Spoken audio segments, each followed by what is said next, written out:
Hello guys, good afternoon everyone. At we are bound to Barangay Astorga, Alang-Alang Leyte para isurpresa si Nanay Ninita sa kanyang 62nd birthday today.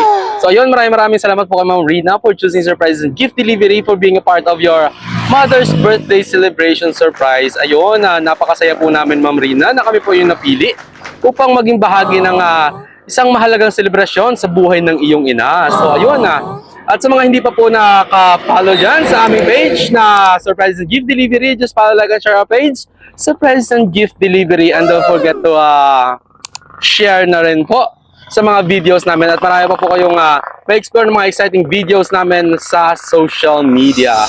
So ayun, maraming salamat po. God bless everyone. Keep safe and peace out. So by the way nga po pala, nandito nga po pala yung set ng package of surprise natin. Meron tayong 20,000 worth of money bouquet. Then meron tayong money garland worth 5,000 pesos inside. And meron tayong special gift para kay nanay. At meron tayong, ang foods natin ay cordon bleu, lumpia, fried chicken, assorted kakanin, and pansit. So ayun, at team natin for today's video. So ayun, maraming salamat po. God bless everyone, keep safe, and peace out.